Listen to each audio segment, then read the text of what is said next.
Teach for America Hawaiʻi is building the next generation of leaders to transform education and expand opportunity for our keiki. And joining us now is Meilan Akaka Manfre, along with Mitch. Thank you so much for joining me today. Thank you for having us. Yeah, we appreciate it. Yes, okay, let's talk with you first, Mitch, co-founder of Teach for America Hawaiʻi. How did that all come about for you?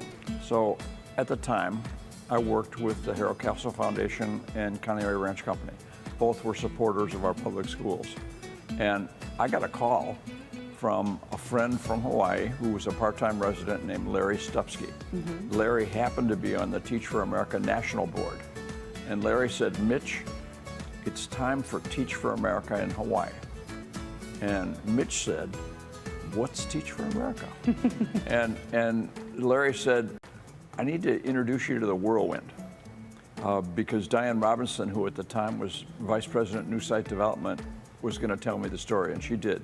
And she explained that Teach for America recruits highly qualified college graduates to go into disadvantaged schools in disadvantaged communities and teach the kids. And I said, what's not to like about that? And so Larry and I became co-founders. Wow, what's not to like about that, right? Of course, you are helping our keiki when they need us the most at such young ages, but also to come to Hawaii and serve the community, right? Right, and we had a big teacher shortage back then. Yeah, and we still have a teacher shortage. That right. shocks me now, because right now we have 600 Teach for America graduates in the schools, but that we still have the teacher shortage surprises me. Wow, yeah, well, there's still a great need, and that's where Meilan comes in here. We're going to ask you a few questions in just a moment, but I wanted to know about throughout these last 20 years, there have been some challenges, there has been some successes as well. Can you speak to those? Well, for sure there were challenges in the beginning, and we were fortunate that the education chairs in the House and Senate, Norman Sakamoto and Roy Takumi, were both supporters. And then Superintendent Hamamoto liked the idea, and she assigned her HR head to come and do this. And then after that, it became apparent that we needed to get support from the Hawaii State Teachers Association. So we had a meeting with Joan Husted, explained the situation to her. We agreed with her that our members would join the teachers union. And Joan sat back and said, well, let me think about this.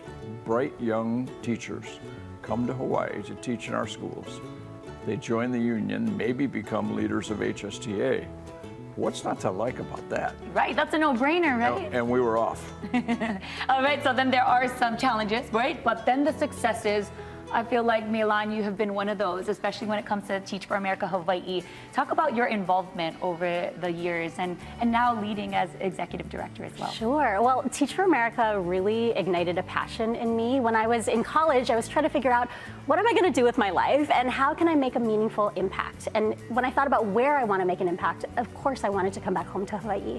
I learned about Teach for America in Massachusetts and thought, if all of these folks from the continent are willing to come to my home community to teach and lead, I need to be part of that too. And so TFA truly brought me home to teach at James Campbell High School. I knew I'd stay for at least 2 years. Year 3, I continued teaching there. In year 4, I became the special education department head. Year 5, I continued there, and I couldn't have imagined all of the mentorship and support from Teach for America and the broader ecosystem of support here in Hawaii that's led me to be here today 18 years later. Amazing, that's your passion that's bringing you back to your home, which is absolutely incredible. I love that you're working with the keiki and the other teachers here in Hawaii. And when you look to the future of Teach for America Hawaii, what does that look like? I think it looks like a continued commitment to recruiting great leaders to ensure our keiki have everything they need to thrive and to learn. We're also focusing on literacy on the Leeward Coast and beyond, ensuring that there's great classroom instruction for our keiki during the school day, but also opportunities for partnership across all sectors, with literacy fairs and nonprofits doing really good work and reading stories at bedtime in family homes. I'm just so excited about the future with the strength of partnerships across our community to make sure kids are getting what they need to thrive. Absolutely, and I have to say, and I'm sure you both can agree, is that Hawaii is such a special place. So being able to teach our kids in a unique way with Olelo, with our culture, it's right up there in your teaching, right? It really is. And being Kanaka, being part Native Hawaiian, and being a parent of a public school child, it's essential to me that we're doing our very best every day. We're also excited that we have a gala coming up on April 16th at Olehilani Resort. We're going to say a big mahalo to our legacy giving circle, Kale Makana Makamai, and Mitch is actually one of those people. So Mitch, thank you for your dedication over the past 2 decades to ensure tens of thousands of kids in our public school system are getting a great education. Oh, volunteers like you, Meilan, make it all worthwhile. Thank you. Oh, and thank you too. That was so special and touching. Congratulations, Mitch, as well. Thank you. All right, we're gonna have all the details on HighNowDaily.com, but if you wanna go over to that gala, make sure you check their website as well. Mahalo for joining me today. Mahalo. Thank you. Aloha.